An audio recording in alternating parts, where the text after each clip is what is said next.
ఇంకొక విషయం తను చెప్తాడు, భారతదేశంలో మొత్తం 95% స్క్రాప్ ఉంది, అక్కడ ఉన్న ప్రజలు అంతా వేస్ట్, కేవలం 5% మాత్రమే మంచి ఉంది, 95% స్క్రాప్ ఉంది, 24 గంటలు ఫోన్ పిసుకుతానే ఉంటారు అని చెప్పేసి ఏమేమో లాంగ్వేజ్ మాట్లాడాడు. సో నువ్వు ఫస్ట్ కోవిడ్ టైంలో ప్రపంచం మొత్తం లాక్డౌన్లో ఉంటే నువ్వు అప్పుడు ఎంటర్ అయిన తర్వాత, యూట్యూబ్లోకి ఎంటర్ అయిన తర్వాత నీ ట్రావెలింగ్ ప్రోగ్రామ్స్, నీ ట్రావెలింగ్ వీడియోస్ అత్యంత ఎక్కువ మంది మన భారతీయుడు ఇలా చేస్తున్నాడని చెప్పేసి సబ్స్క్రైబ్ చేసుకున్నది ఎవరు? మన భారతీయులు కదా. నువ్వు ఎలా ఉన్నావు అంటే నాకు ఎలా అనిపించిందంటే, కొందరు అంటారు సామెత ఉంటుంది, ఓడ ఎక్కేంత వరకు ఓడ మల్లన్న, ఓడ దిగిన తర్వాత బోడి మల్లన్న అన్నట్టు ఉంది నీది. నీ వ్యవహారం నేను చూస్తుంటే ఇప్పుడు అయిపోయింది, నేను మొత్తం పాపులర్ అయిన తర్వాత నాకు వచ్చే ఇన్కమ్ ఇంత ఉంది, ఇంకా నాకేం అవసరం వీళ్ళతో అని మాట్లాడుతున్నావు. మధ్యలో ఒక ఆవిడ, ఆమె చాలా స్పష్టంగా చెప్తుంది, నేను మీ ఏదో గొడవలో మీకు ఇద్దరికి నేను మధ్యలో ఉన్నాను అని చెప్పేస్తే నేను సబ్స్క్రైబ్ చేసుకున్నా, నా ఒపీనియన్ వినండి అంటే ఆమెకు అసలు ఛాన్స్ ఇస్తలేవు. మొత్తం నాకే తెలుసు నేను మోనార్కుని అని చెప్పి మాట్లాడుతున్నావు. ప్రపంచంలో తిరిగి ఉండొచ్చు కానీ అన్ని ప్లేస్లో నువ్వు అయితే వెళ్ళలేవు కదా, గ్రామాలలో వెళ్ళి ఉండవు కదా, ఎక్కడెక్కడ ఇంపార్టెంట్ ప్లేస్లో అక్కడ ట్రావెల్ చేసి చూపించింటావు. కానీ బ్రహ్మదేవుని కంటే ఎక్కువ నాకే ఎక్కువ జ్ఞానం ఉందని చెప్తావు. నీకు బాగా పిచ్చి ముదిరిందని నాకు అనిపించింది. ఎందుకంటే ప్రపంచ దేశాల్లో ప్రతి దేశంలో క్రైమ్ రేట్ ఉంది. ఏ దేశంలో క్రైమ్ రేట్ లేకుండా ఉన్నది? ప్రతి దేశంలో ఉంది. మన భారతీయ జనాభా ప్రకారం చూసుకుంటే 144 కోట్ల పైచిలకు ఉన్నటువంటి ఈ జనాభాలో ఎన్నో అసమానతల మధ్యలో మనిషి జీవిస్తున్నాడు. మళ్ళీ ఎడ్యుకేషన్ సిస్టమ్ చేంజ్ చేయాలంటావు. ఎడ్యుకేషన్ సిస్టమ్ ఎలా తీసుకురావాలో నువ్వు చెప్పు. ప్రపంచ దేశాల్లో నువ్వు ట్రావెల్ చేసావు కదా, ట్రావెల్ చేసిన తర్వాత ప్రపంచ దేశాల్లో ఉన్నటువంటి ఇంగ్లీష్ ఏదైతే వ్యవస్థ ఉందో అదే కదా కల్చర్ నడుస్తుంది. మన భారతదేశంలో కూడా ఉంది కదా, ఇంగ్లీష్ వ్యవస్థనే ఉంది కదా. ఆ సిస్టమ్ కాకుండా వేరే ఏమైనా ఉందా? నేమైనా అవగాహన ఉందా నీకేమన్నా? లేకపోతే నువ్వేమైనా దీని మీద రీసెర్చ్ చేసావా? చేయలేదు కదా. ముందుగా వ్యూవర్స్ అందరికీ నమస్తే, welcome back to my YouTube channel. ప్రపంచ యాత్రికుడు నా అన్వేష్ నిన్న తన యూట్యూబ్ ఛానల్లో దాదాపు 3 గంటల పైనే తన లైవ్ అనేది కండక్ట్ చేశాడు. ఆ లైవ్కి కేవలం ఆడవారికి మాత్రమే ఛాన్స్ ఇస్తూ, మగవాళ్ళు ఎవరైనా వస్తే వారిని ఎలిమినేట్ చేసి తీసేయడం జరుగుతుంది. కేవలం ఆడవారికి మాత్రమే ఛాన్స్ ఇస్తున్నాను. వారి యొక్క అభిప్రాయాల్ని వ్యక్తపరిచేలా ఒక మంచి ప్లాట్ఫామ్ నేను ఏర్పాటు చేశాను. వారి యొక్క అభిప్రాయాల్ని తెలియజేయాలని చెప్పేసి తను ఏదైతే నిన్న ఒక లైవ్ పెట్టాడో ఆ లైవ్ చూశాను. నాకేమనిపించింది అనేది నేను ఫైనల్గా చెప్తాను. సరే, ఆడవాళ్ళకి ఒక మంచి ప్లాట్ఫామ్ ఇచ్చావు. ఎందుకంటే ఈ మధ్యకాలంలో మనం చూస్తున్నాం ఆడవారి యొక్క డ్రెస్సింగ్ సెన్స్ గురించి సోషల్ మీడియాలో ఒక విపరీతమైనటువంటి వైరల్ ట్రోల్ అవుతుంది.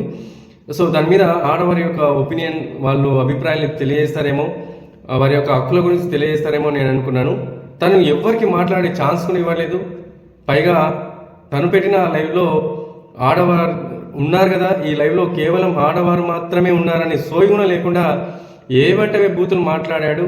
మరి ఆడవారికి సపోర్టుగా, ఒక ఫీమేలిజంకి సపోర్టుగా నువ్వు ఉన్నప్పుడు నీ లైవ్ చూస్తున్నది మోర్ దెన్ ఎక్కువ మంది ఆడవాళ్ళు లైవ్లో ఉంటారు కాబట్టి కనీసం ఒక రెస్పెక్ట్ లేకుండా, వారు లైవ్లో ఉన్నారని సోయిగుణ లేకుండా నువ్వు ఇష్టం వచ్చినట్లు ఆ లాంగ్వేజ్ ఏంటి, అసలు అన్పార్లమెంటరీ లాంగ్వేజ్ ఏంటి, విపరీతమైనటువంటి మాట్లాడడం.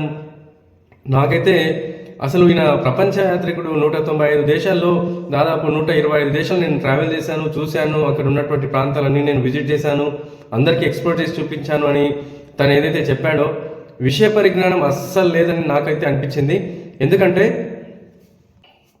లైవ్లో ఆడవాళ్ళని మీరు ఎంకరేజ్ చేసినప్పుడు, ఆడవాళ్ళని పిలిచినప్పుడు వారి అభిప్రాయాలు తెలియపరిచేంత మీకు టైం ఇవ్వాలి.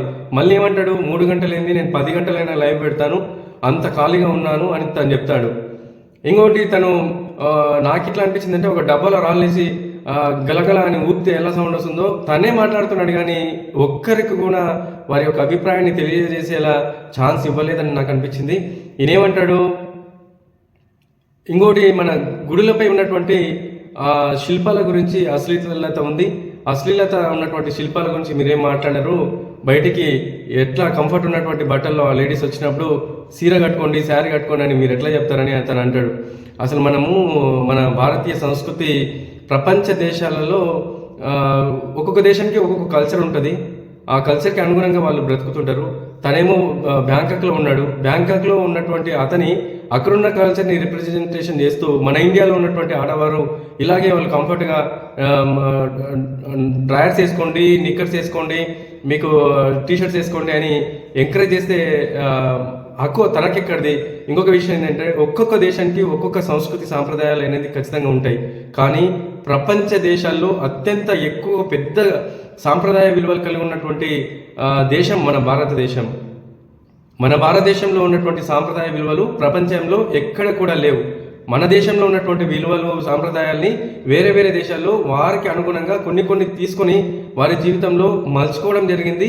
అలాంటి కల్చర్ని మనం తీసుకొని వచ్చి ఆ మోడర్నైజ్డ్ కల్చర్ని ఈ భారతీయ సంస్కృతి సాంప్రదాయాల్లో ఇమీడియట్గా ఎలా చూస్తాం? నేటి సమాజంలో ఈక్వల్ అని అంటే ఈక్వల్ అనేది ఖచ్చితంగా అవసరమే. ఎక్కడ ఈక్వల్ లేదు? ప్రతి దగ్గర ఈక్వలే ఉంది కదా. ఆడవారికి ప్రతి దాంట్లో హక్కులు కల్పించడమే జరుగుతుంది. ప్రతి బిజినెస్లో ఆడవాళ్ళు ఉన్నారు, ప్రతి రంగంలో ఆడవాళ్ళు ఉన్నారు. ఆడవాళ్ళు లేనిది ఎక్కడ? కాకపోతే డ్రెస్సింగ్ సెన్స్ అనేది మన భారతీయ సంస్కృతి అనుగుణంగా ఉండాలని చెప్పేసి అందరూ కోరుకుంటుంటే ఈయన ఏదో ప్రపంచ దేశాలని నేను చుట్టేసి వచ్చాను, ప్రపంచ దేశాల్లో ఉన్న కల్చరు భారతదేశంలో ఉండాలి అని ఏదో నీతులు చెప్తుంటే నాకైతే అసలు ఈయన ప్రపంచంలో తిరిగి కొంచెం మంచి ఒపీనియన్ ఈయన మీద కొంచెం. ఎందుకంటే మన తెలుగువాడే అతి కష్టం మీద చదువుకొని ప్రపంచం మొత్తం ట్రావెల్ చేస్తున్నాడు కదా, చాలా అరుదుగా ఉంటుంది అని నేను ఒక మంచి అభిప్రాయం అయితే ఉండే ఈయన మీద. కంప్లీట్గా నిన్న చూసిన దానికి అసలు నాకు ఒకలాంటి ఒపీనియన్ కలిగింది. ఎందుకంటే నువ్వు ఏర్పాటు చేసిన లైవ్లో ఆడవాళ్ళకు ఒక మంచి ప్లాట్ఫామ్ ఏర్పాటు చేసి వాళ్ళ అభిప్రాయాలు తెలుసుకునేటప్పుడు నువ్వు ఎంత విచక్షణతో ఉండాలి. విచక్షణ రహితంగా నువ్వు బూతులు తిడుతూ ఆడవాళ్ళు ఉన్నారని కూడా సోయి లేకుండా నువ్వు బూతులు తిడుతున్నావు. ఆ నిక్కర్ చూపిస్తావు. నా కంఫర్ట్ నువ్వు ఉన్న కంట్రీలో ఎండ చాలా ఎక్కువ ఉంది, అక్కడ ఉన్నటువంటి ఉష్ణోగ్రతకి తగ్గట్టు నువ్వు గాలి తగిలేటట్టు అది కూడా నువ్వు బయటకు చూపిస్తే ఎట్లా? కనిపిస్తుంది లైవ్లో. నువ్వు చేసే ప్రతి వీడియోలో ఏదో ఒకటి గుళ్ళపై ఉన్నటువంటి ఏవైతే మనకు గాలి గోపురంపై ఉన్నటువంటి ఆ విగ్రహాలని ఈయన అశ్లీల చిత్రాలు అంటాడు. అసలు దాని గురించి తెలుసా నీకు చరిత్ర? మన భారతదేశము సెక్స్ ఎడ్యుకేషన్ అనేది అత్యంత పురాతనమైనటువంటి సెక్స్ ఎడ్యుకేషను మన భారతీయులు ప్రపంచ దేశాలకి అందించారు. ఏదైతే యుక్త వయసు వచ్చిన తర్వాత ఆడ మగ ఇద్దరు యుక్త వయసు వచ్చిన తర్వాత ధర్మార్థ కామ మోక్షాలకు లోబడి తన జీవితాన్ని తను గడిపిన తర్వాత గర్భగుడిలో ఉన్నటువంటి ఆ స్వామివారి మూర్తిని ఇవన్నీ దాటుకుంటూ నువ్వు లోపలికి రావాలి, తర్వాత దైవాన్ని తెలుసుకోవడానికి రావాలి, తర్వాత దైవంలో ఐక్యం కావడానికి నువ్వు మార్గాన్ని ఏర్పాటు చేసుకోవాలి అని చెప్పేసి మన గాలి గోపురంపై ఉన్నటువంటి గుడి ముందు ఉన్నటువంటి గాలి గోపురంపై ఉన్నటువంటి ఆ చిత్రాలు ప్రపంచ దేశానికి ఒక సెక్స్ ఎడ్యుకేషన్. అది సెక్స్ ఎడ్యుకేషనే కాదు, దానిలో ఉన్న అంతర్యం ఏమిటంటే ప్రపంచంలో అందరూ యుక్త వయసు వచ్చిన తర్వాత ధర్మార్థ కామ మోక్షాలకు లోబడి పునరుత్పత్తి కోసం ఒక మహాయజ్ఞం చేస్తున్నటువంటి ఆ ఋషులు అక్కడ ఉన్నటువంటి ఆ శిల్పాల్లో మనకు కనిపిస్తారు. మన దేవీ దేవతలు అలా మనకు సెక్స్ ఎడ్యుకేషన్ ఇచ్చారు. విచ్చలవిడిగా ఏది పడితే అది బట్టలు వేసుకొని ఎక్కడ పడితే అక్కడ ఎప్పుడు పడితే అప్పుడు నిద్రపోవడం, ఎప్పుడు పడితే అప్పుడు తినడం. వేరే దేశంలో ఆ కల్చర్ ఉంటుంది. మన భారతదేశం కల్చరు సైన్స్ ఎడ్యుకేషన్ ముందు నుంచి ఉంది. కానీ ఈ పాశ్చాత్య దేశాల వల్లనే దౌర్భాగ్యం మన భారతదేశంలో ఉన్నటువంటి కల్చర్ని ఒకవైపు వాళ్ళు పాడు చేస్తూనే ఇంకొక వైపు మన దేశంలో ఉన్నటువంటి అరాచకాన్ని సృష్టించడం చేస్తున్నారు. క్రైమ్ రేట్ ఇప్పుడు నువ్వు గూగుల్ సెర్చ్ చేయి, క్రైమ్ రేట్ ఎంతుందో తెలుస్తుంది. ఆఫ్ఘనిస్తాన్లో క్రైమ్ రేట్ లేదా?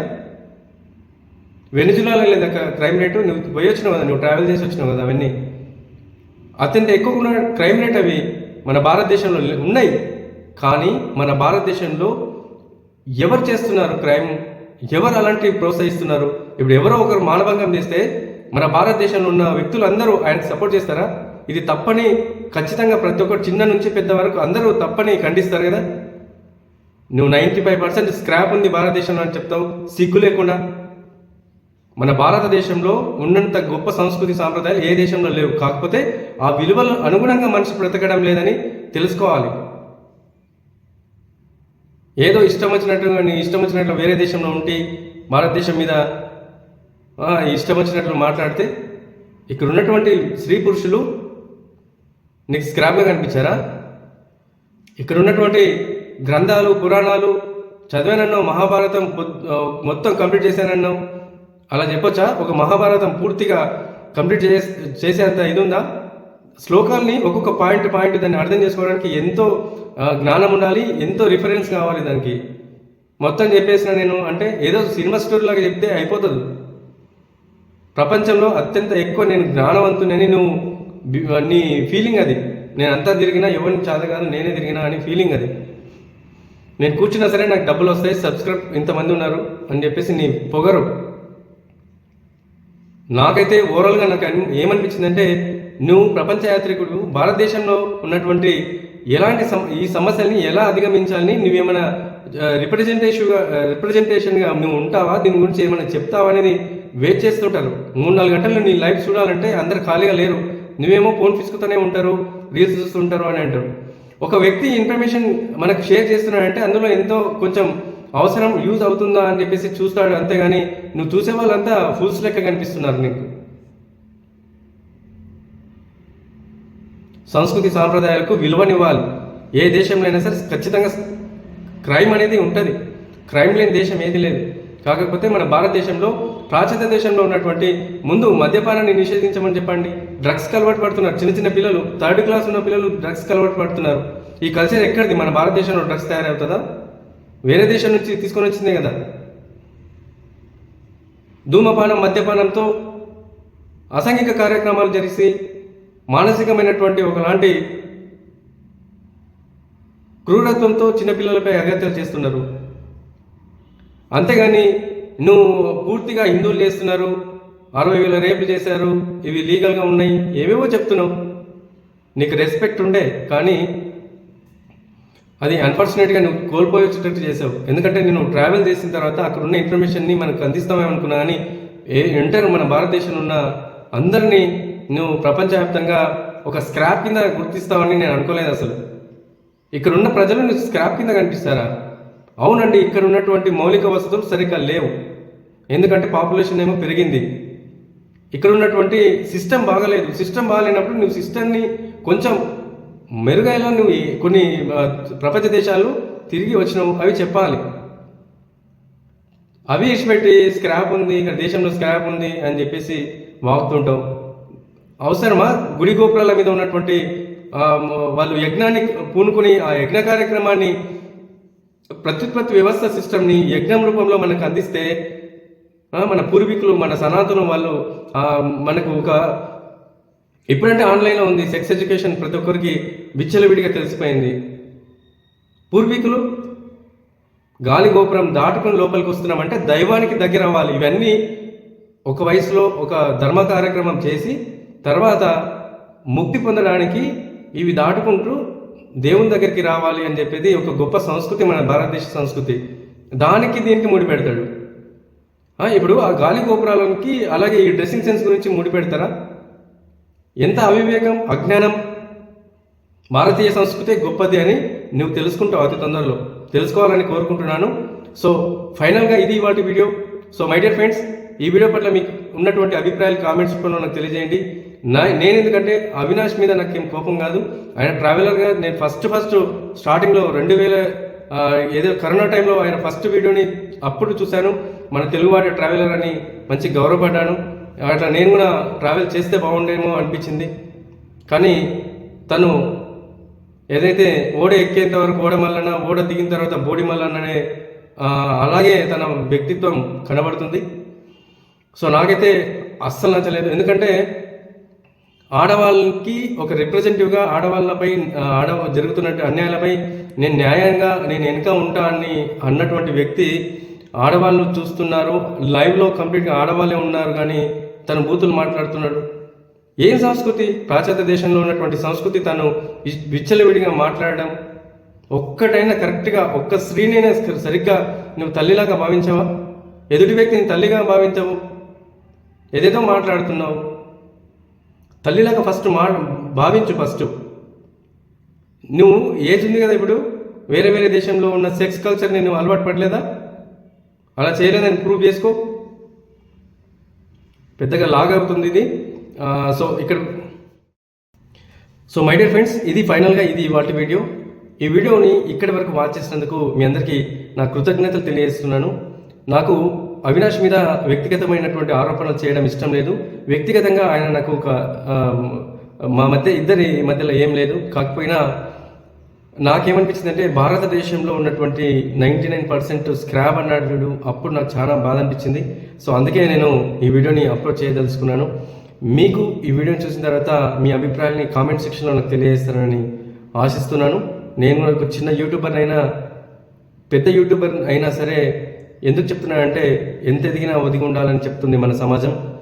కాకపోతే ఆయన ప్రపంచంలో తిరిగి ఉండొచ్చు, ఎక్కడైనా సరే ఒక దేశంలో అక్కడ ఉన్నటువంటి వాతావరణానికి అక్కడ ఉన్నటువంటి కల్చర్కి అలవాటు పడి ఉండవచ్చు, కానీ భారతదేశంపై నిందలు ఆరోపణలు చేయడం సరికాదని నాకు అనిపించింది.